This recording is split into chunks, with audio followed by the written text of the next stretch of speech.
So we just completed an hour and a half or so of we just completed an hour and a half of editing via Lightroom. Here's one of the pictures we did, and here's the before and after. See, the colors are much more bland. My son here has a bunch of stuff on his face. This over here, the colors were really bland. So we did a bunch of stuff. But if you ever taken an editing class before, or with me, or you want to, you'll learn or remember that we did all kind of stuff with changing the blacks, shadows, exposure, highlights, whites via this, messing with the clarity for portraits is nice sometimes to reduce, increase for a hardcore look. We did some stuff with vibrancy and saturation. We can manipulate all these colors. We did split toning. We dealt with detail. Actually, we could just click on each one of these things. Let's go to our other picture from earlier. Oops, wrong way. This was what we came up with for poinsettias, yellow ones, who look really bland here. And we really did some stuff. We did some stuff with contrast, this point curve medium contrast. We changed all kind of stuff with the hue, saturation, and luminance. Split toning really made it look like nice warm sun. Detail, we sharpened up stuff like the inside of this here, and we figured out how to get rid of distortions and vignettes.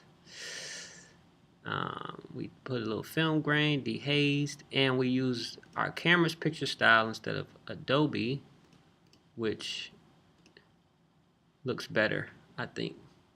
And then we played with the filters here. This is your graduated filter, and that we gave it like a sun, even more of a sun look, even though this was a very cloudy day. We used a radial filter to sharpen or bring more clarity to the middle of our subject. You see that? How it pops. And then I don't think we used the brush filter on this picture. But on this one, we did the same things, but we used iris enhance to really make the eyes pop. We did some stuff with his face, so if we turn that off and on, we'll see those adjustments with the radial filter. And we use this brush to warm up this area over here. So if we click this little node, you'll see that we increased the temperature and all that. It's a quick overview on what we did in Lightroom. So now, this is how you, let's hit done whenever you're dealing with these up here. Go back to here. Now we can look at all our pictures here, and what we'll do is highlight both of these. I'm holding down shift and then I'm clicking both pictures. And to get your pictures usable outside of Lightroom, you're going to go to File, Export. And Lightroom has presets for export. I created my own. Whatever settings you change in here, you can go to add and make your own. So if we wanted to just use these pictures straight out as high-res JPEGs, what I do is I save the image in the same folder that it's already in. I put it in a subfolder, and I name that subfolder Lightroom Edits JPEG 300 DPI. And then I even rename it to a custom setting where I add at the end of the file name Lightroom Edit 300 DPI. So my file, I know what it is. JPEG 100% quality, resolution 300 pixels per inch. That has to do with how good it looks when it prints. And after I process it, I have it show up in the Finder so I can see the file, if that's what we wanted to do. I got a bunch of other presets, but what I want to do right now is use my preset to send this to Photoshop. So what I'm going to do is save folder Same folder, just like the other one. I want this file to stay there. I'm going to put it in a subfolder called Lightroom Edits or LR Edits. And I'm going to change the name of this file to file name LR Edit, Lightroom Edit. And I'm going to not do it into a JPEG. I want to keep it as a RAW file. So I'm going to use Adobe's RAW file, which is a DNG. And all of that, all of this don't matter so much. I'm not going to change the image size. I'm not outputting and sharpening. They don't even let me do that for a RAW file. Watermarks, that's a whole nother thing. We could talk about that later or come to like a editing intermediate level. Anyway, after export, I wanted to go to Photoshop. So I'm going to do that. These two pictures are both going to export into a RAW file and go to open up in Photoshop for me. So when your pictures are exporting, this export bar up here will show you. Now they're done. And opening in Photoshop, I'm going to close Lightroom out. And look, what's cool about when you open a RAW file in Photoshop, you get the same tools that you had in Lightroom. And you can actually change something last minute if you want to before opening it up. But I never do that usually. I just highlight both of these by shift click. And I want to open the images.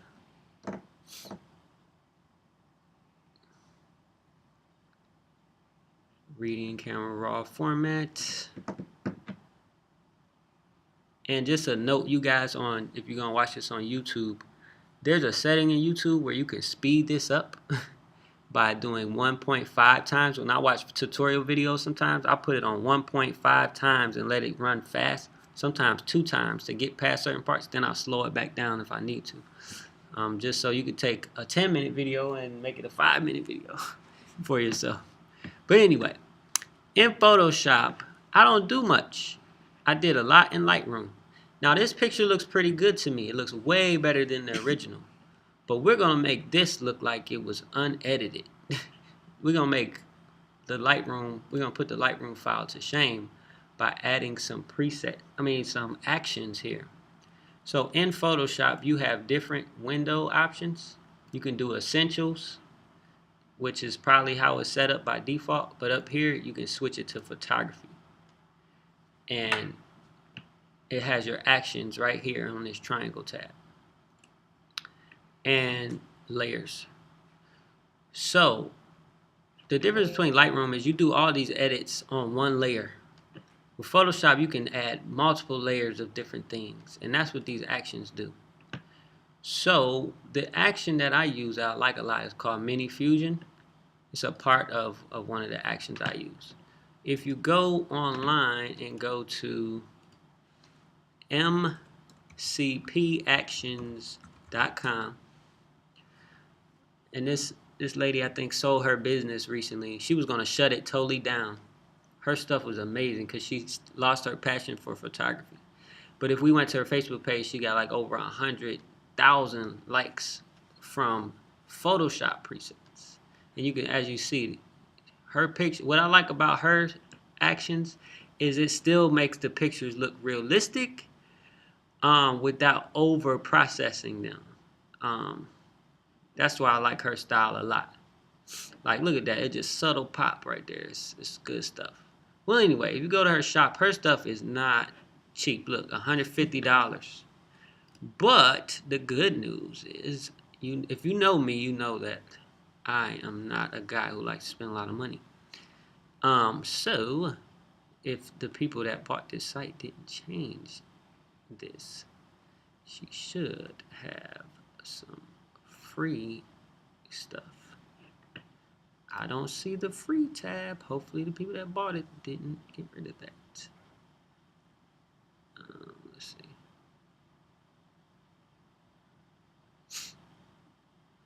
Let's go all the way to the end. Hopefully there's free on here. Yes, there it is. Mini Fusion. Very nice action set. Free. Click on it. Learn more. Free download. She has some different ones. You sign up to get their newsletter. I actually look at my wife talking to me on the video that we're shooting. It's all right. I actually recommend that you actually. I don't like getting newsletters from people, but this website has some great photography tips. Remember the little Lightroom thing where I did where we make the fake sun effect? I learned that from this site. Through an email about backlit shooting. Anyway, so I would sign up to get this free action. Actually, when you sign up, they give you all their free actions. So anyway, I like that, and I use that. But I also use it with another free one I got called Urban Shift. You can make your own actions and modify them in here.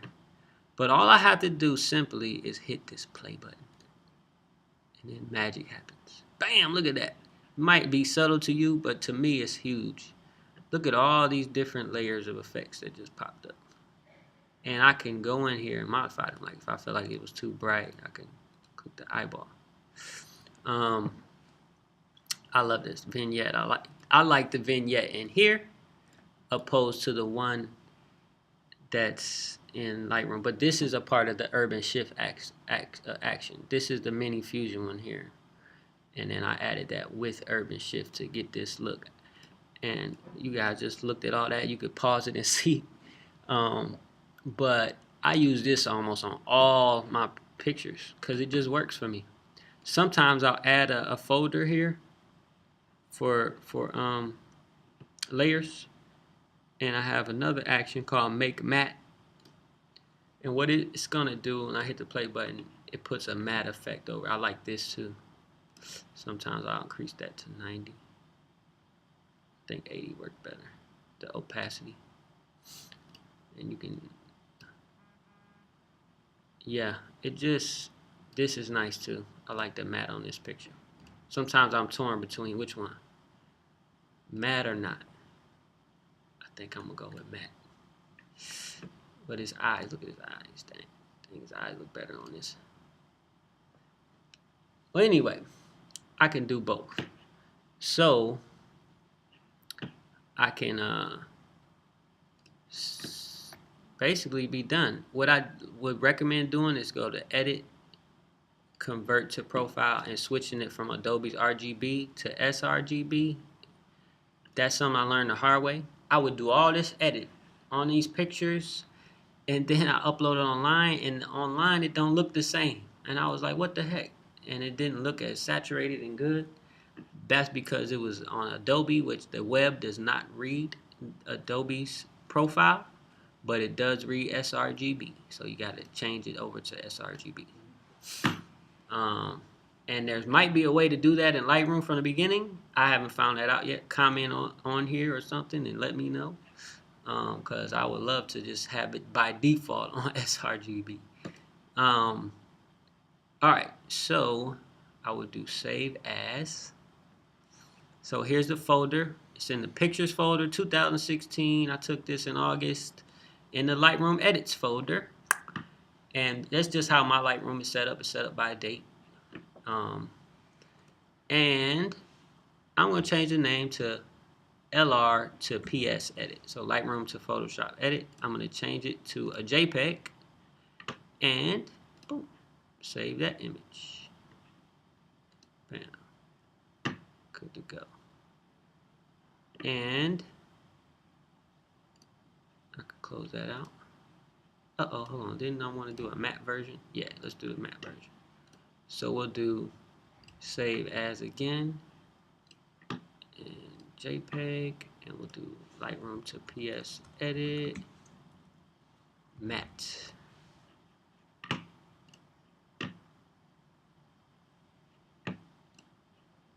And then you could get an action for black and white if you want. Let's turn these all off. But look at the difference between this Lightroom file and then bam. It really looks like Lightroom was unedited. It's crazy to me. Because that's what makes it pop. Is these extra little effects. Alright, now This is kind of cool. Summer Trisha. This is a part of a pack of effects called Hollywood Divas. Even though he's not a Hollywood diva. And I don't really like any of these other Hollywood diva settings, but this Summer Trisha one is really cool. So I'm going to pop this one on there. And the Summer Trisha, it has this nice purpley overtone over the, and I can even make it more purple by turning the color tone layer off. This Night in Paris really gives it a matte effect. If you want that off, you can just really make it pop. And you can even have this whole look without black and white. And then the contrast. So, let me see. No, I don't like that. But I probably want to take this purpley out a little bit. I'm just showing you could do some stuff with black and white via actions, or you could go to this little guy here, adjustments. These are adjustment layers, so you can do brightness, contrast, all this stuff, and this will sit over top of the other layers. Well, they have a black and white one too, and they have the default. You got a blue filter, which looks crazy and scary, but that looks cool on his eyes. Wow, that's really cool on his eyes. Darker green, high contrast blue, high contrast red, infrared lighter, maximum black. You can click through these yourself and see what might work. But that's one way, and then you can adjust these sliders yourself. Snow green. Wow, look at those eyeballs though. It's crazy. So anyway, and then you can actually, this is the blending mode here. Even though we did a black and white preset, maybe we just want to overlay that over top of our picture. So let's see what this looks like with some effects on it. Now, that is kind of cool actually. It's really making it pop, but I don't have to do it 100%. I can just do, wow, that's really like split. So anyway, Photoshop is very powerful. I mean, sky is the limit with it. That's nice. Wow, it's making me feel like I like this better. But yeah, you can keep on editing pictures forever. But this is fine. If nobody ever sees this, then I'll be fine with this. Yeah. That's cool though. I kind of like it. I might play with that later. So with that said, if I want to come back to this, I'm going to go to File, Save, and this time I'm going to save the actual Photoshop file with all these layers. And this is going to be a huge file. So I used to save them for every picture I edited. No. That is like half a gigabyte per picture because of all these layers. You see how long it's taking to save this Photoshop file? It's a big file. So anyway, let's get off of there. I'm going to just do my simple, quick Mini Fusion plus Urban Shift.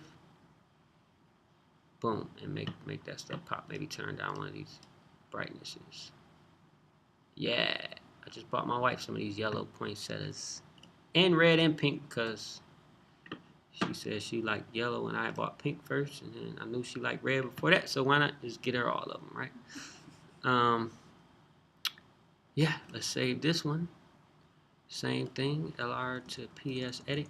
But a lot of times, man, I just pop that effect in there with the actions and keep it moving. But look, I forgot Adobe. We don't want Adobe. We want sRGB. So I had to go to Edit, Convert to Profile, and switch it. Now I can save it. JPEG. But when you do this for 100 pictures for a wedding, oh my goodness, it takes forever. Especially all that skin smoothing and teeth whitening and iris enhancing. You don't have to do those things, but they really make a big difference. You know what? One thing I forgot on the other picture, forgot to show you guys, and I forgot to do this, and it's going to make a big difference if I do it. This is important. Another one of those free actions from MCP is Touch of Light, Touch of Darkness.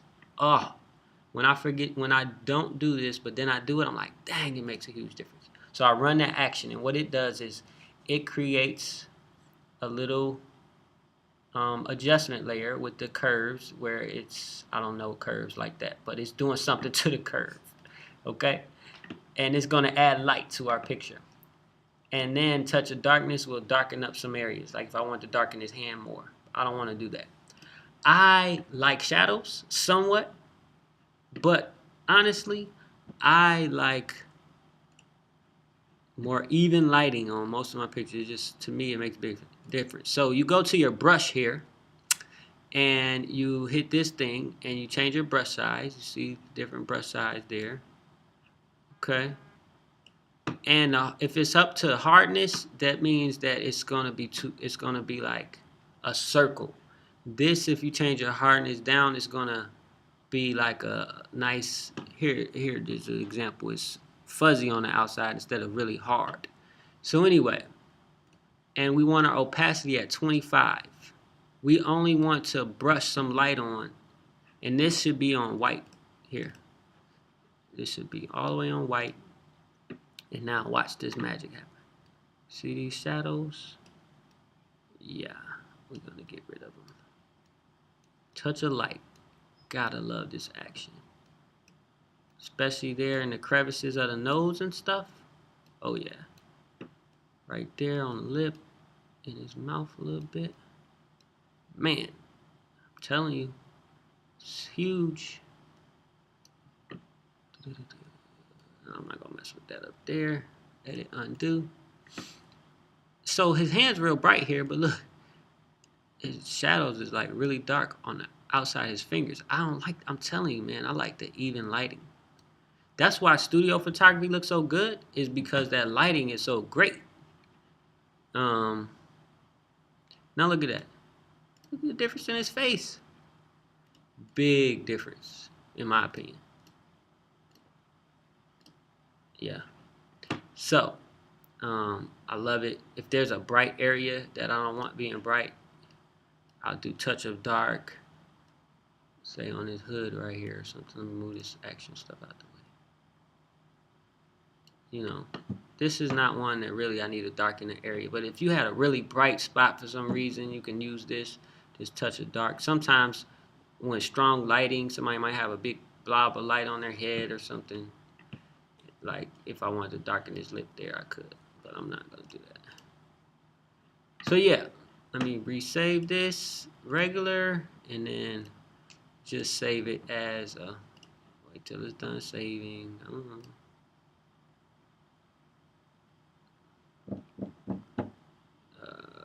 We'll do save as one more time. We'll do it for